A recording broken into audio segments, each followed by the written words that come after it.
એ છેલ્લા 1-2 દિવસથી આવતો હતો રેકી કરવા માટે અને આજે 2-2:30 વાગે લૂંટનો પ્રયાસ કરવા માટે એ આવેલો હતો અને આવતા જ એને ચેનનો પૂછપરછ કરી અને ચેન બતાવતા જ ચેનની કિંમત કહેતા જ એને સ્પ્રેથી હુમલા કરવાની પ્રયાસ કર્યો અને હુમલો કરતા જ મેં મારી સેફટી સ્ટિકથી એને હુમલો પાછો કરવા માટે બીક બતાવી, જેથી કરીને એ ભાગવાનો પ્રયાસ કર્યો અને તે ભાગતા જ અને પાછો એકવાર સ્પ્રે કરી અને મેં પાછી સ્ટિક બતાવી અને ભગાડ્યો એને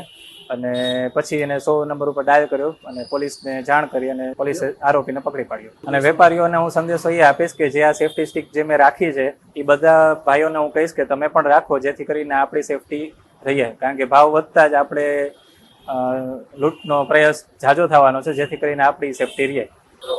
મારું નામ વિશાલ ચીચડિયા. સમગ્ર ઘટનામાં એવું છે કે આ ભાઈ નામ દેવેન્દ્રભાઈ નામ ઓળખાવી અને રેગ્યુલર 4 દિવસ શોરૂમ આવતો હતો અને 4 થી 5 વાર મને કીધું કે વીટી માર જોઈ છે. વીટી જોઈ અને ભાવતાલ કરાવી અને 5 થી 10 ગ્રામની વીટી કહી 5 થી 10 ગ્રામની વીટીનો ભાવતાલ કરી અને રોજે રોજ શોરૂમ આવી યુનિવર્સિટી રોડ ઉપર આખે બધે શોરૂમ આવીને બધાને મેં સંપર્ક કર્યો અને આ ભાઈનો વિડીયો પણ જોયો અને